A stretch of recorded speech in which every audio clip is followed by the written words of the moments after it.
Евгений Чеширко. Сказка о повелителе ветра. Пару лет назад на крыше дома одного благородного семейства появился новенький флюгер.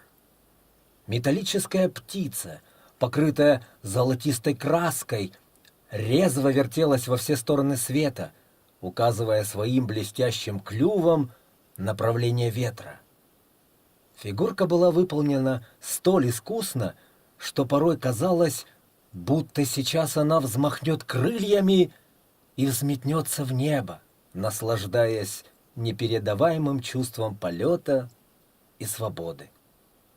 Но флюгер никуда не собирался улетать. Он честно выполнял свою работу и каждый день мысленно благодарил людей за то, что именно ему они доверили такое важное дело. Он часто ловил на себе восхищенные взгляды владельцев дома и обычных прохожих. Казалось, что в эти моменты золотистый клюв поднимался еще выше, а металлические перья еще ярче блистали на солнце. За годы своей службы флюгер успел завести знакомство с большим количеством обитателей этих мест. Конечно же, больше всего времени он уделял общению с птицами, которые прилетали к нему на крышу, чтобы немного отдохнуть от бесконечных дел, обсудить последние новости и просто поболтать ни о чем. Из огромного количества своих знакомых он выделял одного, молодого грача, который частенько залетал к нему в гости. Флюгеру нравились его рассудительность и чувство такта, а особенно он ценил его немногословность, которой не могли похвастаться другие представители пернатого семейства. С грачом было легко и спокойно. Когда поднимался ветер, и флюгер начинал метаться во все стороны, указывая людям его направление, грач старался ему не мешать, лишь изредка поглядывая на него своими черными глазами. Только когда ветер стихал, и у его металлического знакомого появлялось свободное время, он мог позволить себе переброситься со своим другом несколькими словами.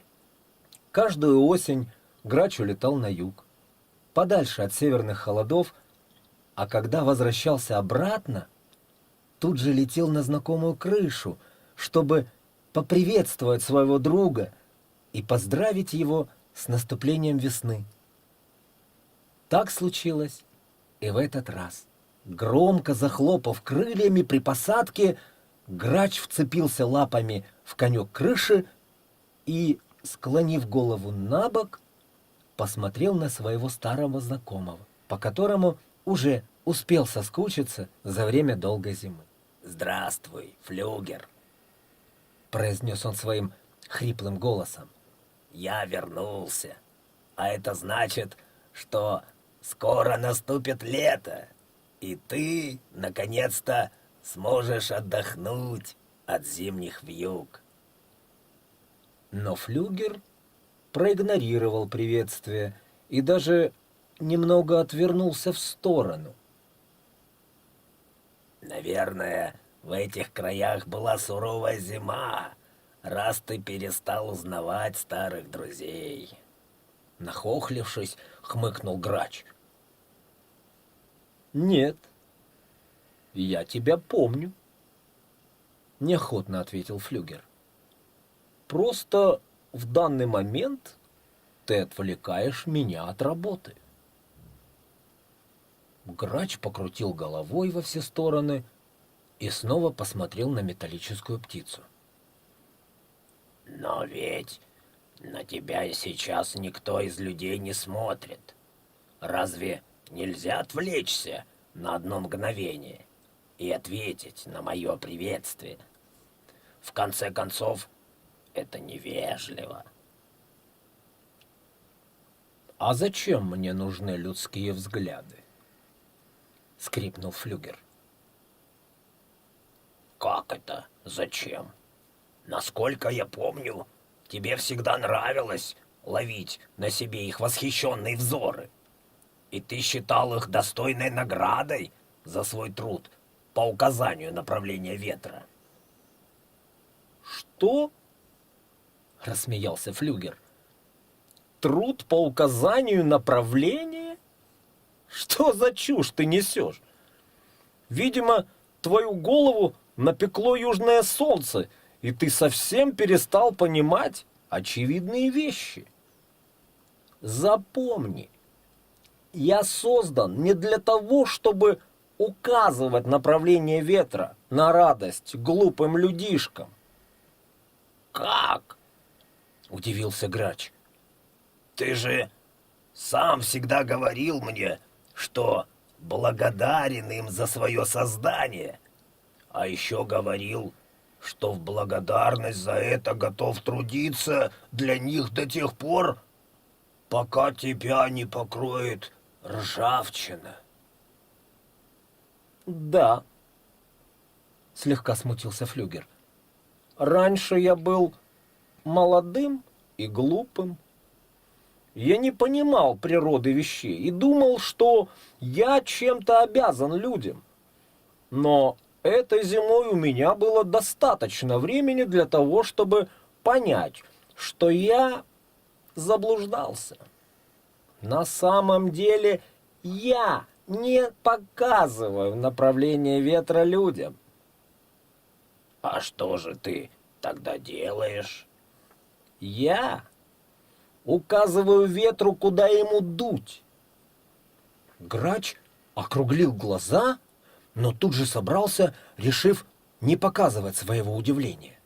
«То есть ты хочешь сказать, что не ветер крутит тебя, а ты крутишься сам, показывая, куда нужно двигаться ветру?» «Именно», — скрипнула металлическая птица. «И, по-моему, это очевидно. Ветер всегда дует туда, куда смотрю я. Разве нет?» «Да, но...» «Всю мою жизнь люди обманывали меня, заставляя думать, что я лишь безвольная игрушка в их руках и потоках ветра.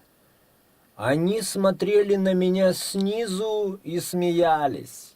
Но это был не смех радости, а лишь гримаса злорадства. Сейчас я прозрел и, наконец, все понял. Это я создаю ветра, а они ходят внизу и завидуют мне». «Но...» Грач в замешательстве почесал лапой клюв. «Но ведь они сами вознесли тебя на эту высоту». «В этом я тоже сомневаюсь. Это было так давно, что я уже не помню, как там все было на самом деле. Возможно, что я сам забрался сюда, а они, наоборот, пытались меня снять, но у них ничего не получилось». Грач был настолько ошарашен такими откровениями, что несколько минут не мог произнести ни слова. И что самое интересное, доводы Флюгера вдруг начали казаться ему убедительными. Ведь эта птица действительно всегда смотрит туда, куда дует ветер, а значит, вполне можно допустить, что он им и управляет. К тому же Грач не мог точно вспомнить, как именно Флюгер появился на крыше, ведь он тогда еще был птенцом. «Мне нужно обдумать твои слова», — задумчиво произнес он. «Только займись этим в другом месте», — качнулся Флюгер. «Скоро я начну бурю, и мне не хотелось бы, чтобы кто-нибудь меня отвлекал». Грач взглянул на небо и действительно заметил, что на востоке оно приобрело грозный темный окрас, а порывы ветра усилились. Хорошо, мой друг. Я не буду тебе мешать, но у меня есть одна просьба. Говори быстрее. Нетерпеливо скрежетнул флюгер, все сильнее раскачиваясь на ветру. Я преодолел долгий путь и очень устал. В моих крыльях совсем не осталось силы, но мне нужно добраться до своего дома. И что? Резкие порывы ветра уже стали заглушать слова двоих друзей, и им приходилось кричать, чтобы быть услышанными. «Ты не мог бы ненадолго направить ветер на север, чтобы я смог долететь до своего гнезда? Попутный ветер поможет мне добраться до него!» «А зачем мне помогать тебе? Разве мы не друзья?» Грач расстроенно склонил голову. «Друзья? Разве возможна дружба между какой-то птицей и повелителем ветра? Это смешно!» «Да, действительно!» — кивнул Грач. «Ну что ж, если ты не можешь этого сделать, то я как-нибудь попробую добраться самостоятельно!» «Я могу сделать все, что захочу!» Неожиданно взвизгнул флюгер, которого слова Грача зацепили за живое. «Я управляю ветром! Я могу все! Только я!» С этими словами железная птица как будто бы распушила свои перья, вскинула голову и принялась медленно поворачиваться на север. Это движение давалось ей с трудом, но тем не менее миллиметр за миллиметром флюгер побеждал ветер. Грач завороженно смотрел на эту борьбу, приоткрыв клюв. Флюгер уже почти завершил начатое, но вдруг резкий порыв восточного ветра, нащупав бок металлической птицы, со всей силы навалился на него, согнув металлическую опору. Флюгер как-то жалобно скрипнул, заметался из стороны в сторону и, оторвавшись от крыши, полетел вниз. Никто его больше никогда не видел. Сороки галдели о том, что старый флюгер якобы переехал в город и сейчас стоит на крыше самого высокого здания. Вороны предполагали, что он бросил свое дело, потому что устал от славы и всеобщего внимания.